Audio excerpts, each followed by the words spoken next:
Olá! O tema do vídeo de hoje é: o que é codependência? Se eu me relaciono ou se já me relacionei com uma pessoa narcisista, será que eu sou codependente? Muita gente diz que quem se relaciona com uma pessoa narcisista é codependente, sem ter clareza do que isso significa.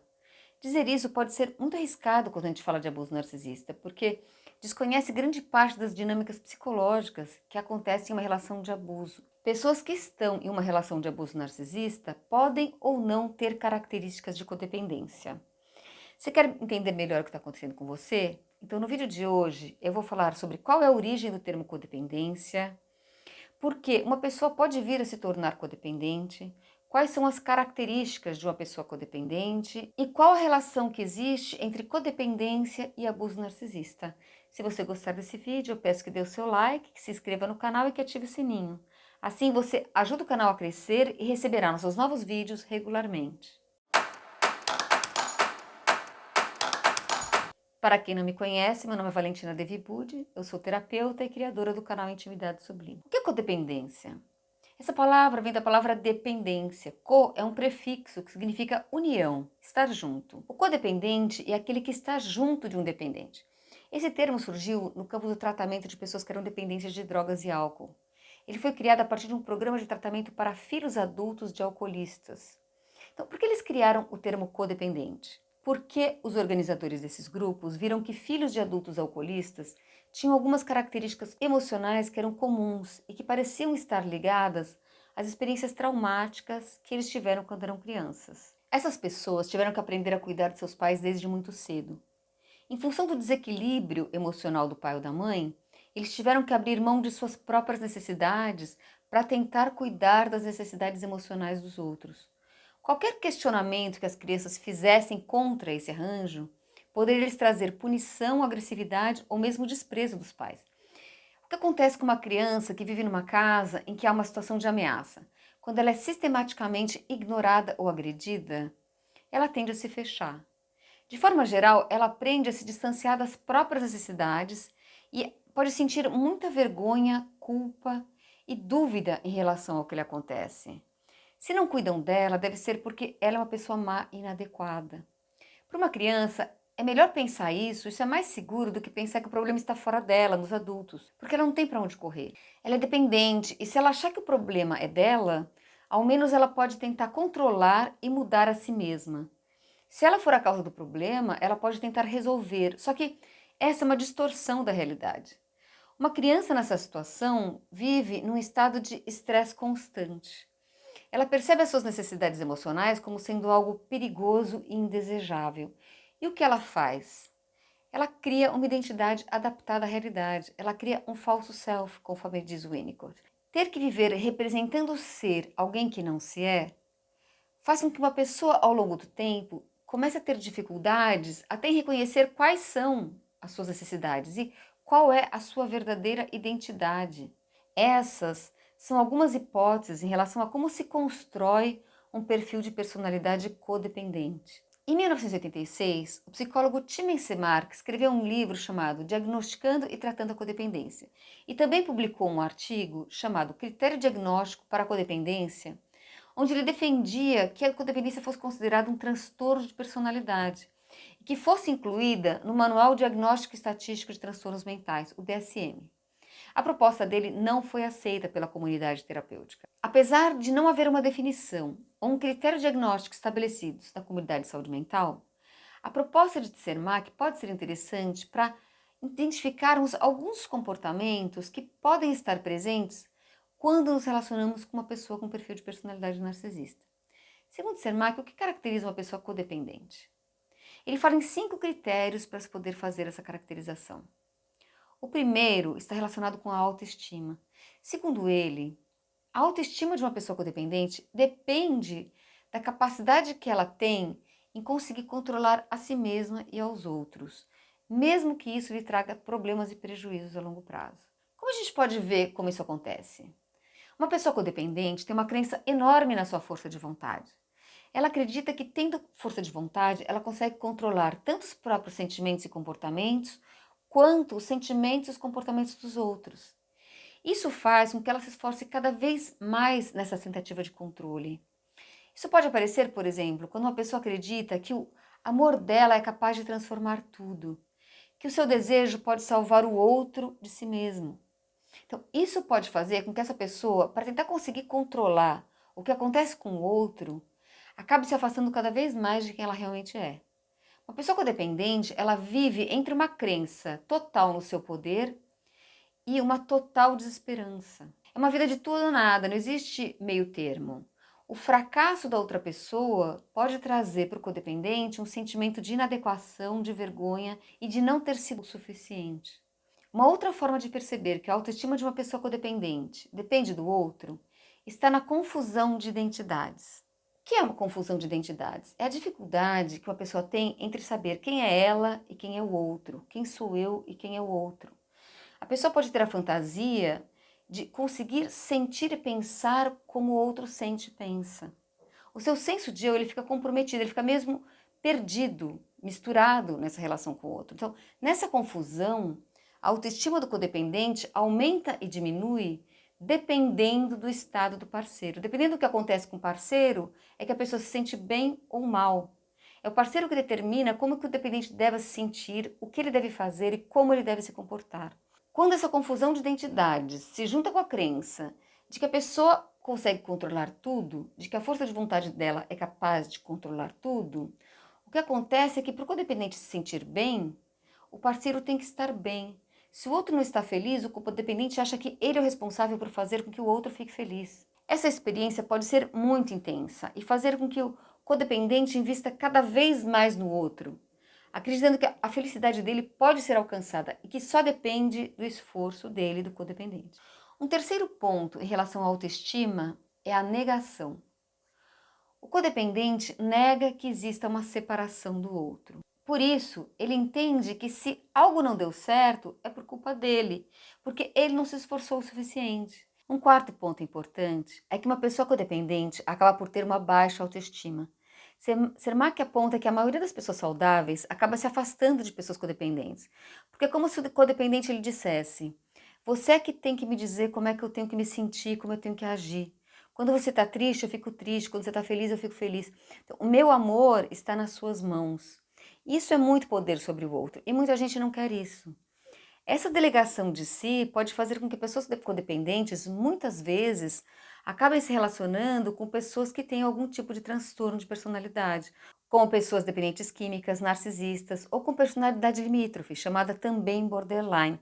Por quê? Porque essas pessoas necessitam exatamente disso, de um outro que não veja a si mesmo. Para ser MAC, o segundo critério que caracteriza a codependência é quando uma pessoa assume a responsabilidade de satisfazer as necessidades da outra sem conseguir perceber as próprias.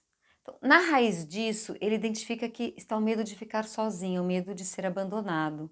Ela nega a si mesma e isso cria um sentimento de vazio interno muito profundo. É como se o codependente tivesse que escolher sempre entre ele e o outro, sendo impossível conseguir reconhecer que os dois podem ter necessidades diferentes ao mesmo tempo. Como resultado, é comum que pessoas codependentes vivam entre extremos.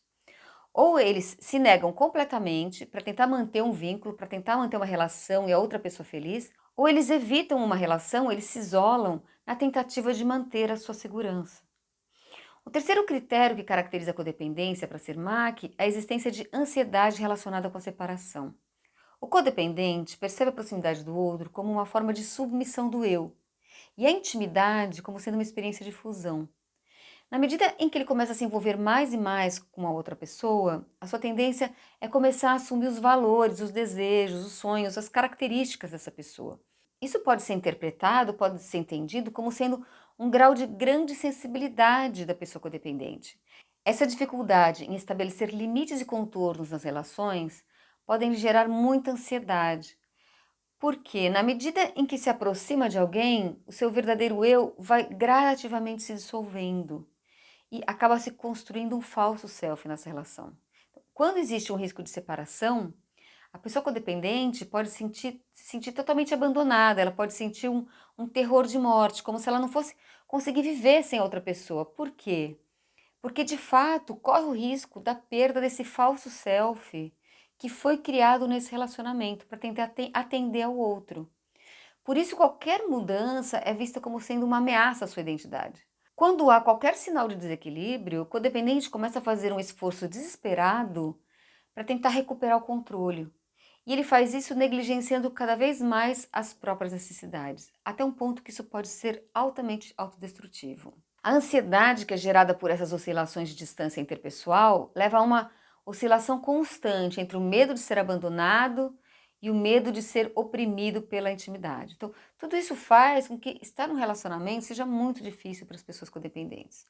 Algumas de suas questões, elas podem ser confundidas, elas podem parecer com as questões que tem uma pessoa que tem um transtorno de personalidade limítrofe ou borderline. Qual que é a grande diferença? A diferença é que o codependente tem um ego estruturado, diferentemente do borderline, mas ele vai dissolvendo o seu próprio eu na tentativa de fortalecer a conexão com os outros. O quarto critério proposto por Sermac caracteriza uma pessoa codependente e que ela tende a entrar em relacionamentos com pessoas com transtorno de personalidade. Ele considera que existe uma complementariedade entre esses dois grupos. E isso pode aparecer na forma de uma paixão à primeira vista, na sensação de que existe uma química especial com aquela pessoa. Infelizmente, uma pessoa com transtorno de personalidade não cuida bem da autoestima do outro. O quinto critério proposto por Sermac para caracterizar a codependência é que a pessoa deve apresentar ao menos 3 dos seguintes 10 pontos. Primeiro ponto, a negação de que exista alguma coisa errada, a negação de que exista um problema. A pessoa codependente ela não consegue enxergar que aquilo está lhe fazendo mal. Então, grande parte da negação está fora do controle consciente dela. Essa negação pode ser uma estratégia de busca de segurança, porque se ao invés de eu ver uma ameaça, eu tentar ignorar e negar a sua existência, eu não preciso fazer nada para mudar. O que acontece é que se o problema existe, ele só vai conseguir ser reconhecido quando ele gere tanta dor que a vida fica insuportável a ponto de superar a negação. O segundo ponto é a compressão das emoções. O que é isso? Pessoas codependentes muitas vezes podem ver as emoções como sendo suas inimigas e tentar contê-las. Em muitas famílias disfuncionais, ser capaz de manter uma aparência de controle emocional pode ser visto como sendo algo desejável. Quando criança, se não tinha ninguém para cuidar de você, o melhor era que você se cuidasse, mesmo que você não tivesse condições reais para fazê-lo. Então, parecer que você consegue controlar as emoções já é o suficiente. Mas também pode acontecer o contrário. Ao invés dela aprender a conter as emoções, ela pode ter explosões dramáticas, ou sentir a necessidade de expor os seus sentimentos de uma maneira compulsiva. Então, essa exposição compulsiva, na realidade, é um disfarce para os sentimentos reprimidos. Então, ou os sentimentos são reprimidos, ou eles precisam ser expulsos. O terceiro ponto é a depressão. Pessoas codependentes têm muitos motivos para desenvolver uma depressão. Os sentimentos de raiva contido, voltados para dentro, lutos que não foram resolvidos, uma identificação maior com um falso self do que com um verdadeiro self. Normalmente, as pessoas codependentes, elas não percebem quais são as causas da depressão e podem enxergá-la como sendo mais uma evidência de como elas são inadequadas e como elas não conseguem manter o próprio controle. Pessoas que passaram seus anos de desenvolvimento na infância em famílias desestruturadas, elas tiveram uma privação real de vínculos emocionais estáveis. E elas podem desenvolver um estado de depressão quase normalizado desde a infância. Você pode ter um estado de uma depressão leve durante quase toda a sua vida. Quarto ponto é a hipervigilância. Como o ambiente em que o codependente vive é imprevisível e estressante, isso faz com que ele tenha que estar o tempo todo vigilante, atento ao que está acontecendo. Se ele depende o tempo todo de como o outro está, ele tem que estar observando como o outro está. A vida dele depende disso. Então, manter-se nesse estado de hipervigilância requer uma grande quantidade de energia. É por isso que uma pessoa pode se sentir constantemente cansada e esgotada quando ela é codependente e está num relacionamento, especialmente se esse relacionamento for tóxico. O quinto ponto são as compulsões. É muito comum que o codependente tenha traços de compulsividade. Essa é uma forma de defesa e o objeto da compulsão pode mudar com o tempo. Como assim? A pessoa pode ter períodos em que ela come compulsivamente, por exemplo, que ela gasta compulsivamente, ela trabalha compulsivamente, ela estabelece relacionamentos compulsivos, ela joga. Então, a dinâmica interna, apesar de mudar o objeto, é sempre a mesma. É como se fosse uma luta entre dois polos. De um lado, ela sente um impulso e de outro uma tentativa de controle. Então, a pessoa percebe como se a tentativa de controle fosse ela mesma. E como se o impulso, esse impulso de comer, por exemplo, fosse uma força estranha, como algo que viesse de fora, descontrolado, e que ela tenta controlar. Então ela fica o tempo todo tentando administrar esse conflito. E isso gera um desgaste interno muito grande, que faz com que a pessoa se afaste dos verdadeiros sentimentos que estão levando à compulsão. Na maioria dos casos, as emoções que estão sendo evitadas, elas ficam indisponíveis enquanto acontece a compulsão. A compulsão é um sintoma. O sexto ponto que pode aparecer no codependente é a ansiedade. A ansiedade pode adquirir várias formas, desde uma ansiedade crônica, flutuante, até crises de pânico, fobias e um sentimento de pavor existencial. A ansiedade não deixa que o codependente consiga identificar e enfrentar as situações de estresse que ele está vivendo. Como ele se amolda ao outro, como ele tem de se adaptar ao que o parceiro quer que ele seja, ele vai abandonando cada vez mais o verdadeiro eu, adotando essa fachada falsa de eu, esse falso self, e aos poucos esse eu verdadeiro vai ficando cada vez mais fragilizado. E a pessoa começa a sentir uma ansiedade, uma ansiedade em relação à própria sobrevivência. Isso pode levar àquela busca em rupturas radicais com o outro, essa tentativa de resgate do amor próprio, mas é seguido por um sentimento profundo de morte e de arrependimento, então é um ciclo muito complicado. O sétimo ponto é o abuso de substâncias. É possível que uma pessoa codependente desenvolva dependências químicas, álcool, ou algum tipo de droga, tentando viver e conviver com o outro. Então, quando isso acontece, quando a pessoa acaba se tornando dependente, primeiro é preciso tratar a dependência química para depois se tratar a codependência. Um oitavo ponto que é frequente em pessoas codependentes é que elas sejam ou que elas já tenham sido vítimas recorrentes de abuso físico e ou sexual. Em famílias onde há uma ameaça constante de abuso físico ou sexual, é comum que as pessoas tendam a minimizar a violência e o estresse sob a qual vivem. Muitas vezes passam a assumir a culpa pelo abuso achando que são responsáveis pelo que lhes acontece. De forma geral, pessoas que foram vítimas de abuso físico e sexual sentem muita vergonha sobre falar sobre isso. Isso faz com que codependentes possam passar por muito tempo em relacionamentos nos quais são abusados cronicamente. Aqui eu acho importante falar sobre a questão do controle coercitivo, sobre o que acontece psicologicamente com quem está em uma relação tóxica e abusiva. Eu fiz um vídeo onde eu falo das dinâmicas do controle coercitivo e de como elas alteram o comportamento das vítimas de abuso. E eu vou colocar o link desse vídeo aqui na descrição, caso você queira vê-lo depois. O nono ponto é se a pessoa apresenta doenças médicas que estão relacionadas com estresse. A vida de um codependente é altamente estressante. Embora ele possa não ter consciência disso, ele está sentindo, seu corpo está sob ataque constante do estresse e reage inconscientemente a esses ataques.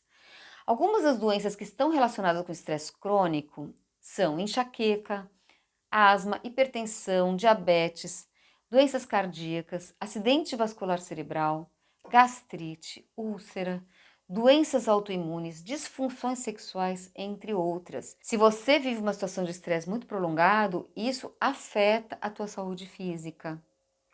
O décimo ponto que caracteriza uma pessoa codependente é ela permanecer em uma relação primária assim, as relações mais importantes que você tem na sua vida, com uma pessoa abusiva por pelo menos 2 anos sem procurar ajuda externa. Esse tempo de 2 anos ele foi determinado de uma forma aleatória por Sermac. Ele considera que codependentes têm muitas razões para não buscar apoio externo. O que acontece na relação com as pessoas narcisistas? Acontece que o narcisista ele vai tentar te colocar na posição de espelhamento. Se você for uma pessoa que até então não tenha tido traços de codependência, se você é uma pessoa autônoma, independente, nessa relação você pode começar a apresentar alguns desses traços de codependência. Você pode começar a se ver comportando de umas formas estranhas para o seu próprio eu, como se você tivesse hipnotizada ou hipnotizado. Narcisistas têm a habilidade de levar os outros a comprarem a sua visão das coisas. Eles procuram e atraem parceiros que vão colocar as necessidades deles antes das próprias. É por isso que eles procuram pessoas empáticas, amorosas e com grande capacidade de perdoar. Então, se você tiver características de codependência, vai ser muito mais difícil para você conseguir sair dessa relação. Porque enquanto o narcisista precisa se sentir importante e especial, para quem é codependente, Ele precisa que o outro se sinta assim, ele precisa ajudar o outro a se sentir assim. E porque é daí que você retira o seu senso de eu e de autoestima. O problema é que o vínculo com uma pessoa narcisista leva a um processo de destruição gradual da pessoa codependente na relação. O grande risco de se usar o termo codependência é que ele pode ser patologizante e colocar a responsabilidade pelo abuso na vítima. A vítima nunca é responsável pela violência. Se você entrou em uma relação patológica com um narcisista, você não necessariamente é uma pessoa codependente. Você entrou em uma relação traumática que vai tentar te empurrar para uma situação de codependência, mesmo que você não seja. Por quê? Porque o narcisista precisa de você, porque ele sim é que é dependente do outro. E o codependente é aquele que está junto do dependente. Quando um narcisista encontra uma pessoa com perfil codependente, é muito mais difícil para essa dupla se separar. Acontece que uma grande parte dos vínculos narcisistas não são com pessoas codependentes, e sim com pessoas que antes eram autônomas e independentes e que se sentem empurradas para uma posição regressiva que lhe traz um grande sofrimento mental. Para quem não é codependente, muitas vezes só entender a dinâmica do ciclo de abuso narcisista, educação psicológica, e saber que o narcisista não vai mudar é o suficiente para ela conseguir sair dessa relação. Muita gente consegue sair dessas relações no momento que elas entendem o que está acontecendo. O que é importante que você entenda é que em ambos os casos, quer você seja uma pessoa codependente, quer você não seja, é possível você se recuperar depois de sair de uma relação de abuso narcisista. Eu espero ter ajudado e até a próxima. Tchau!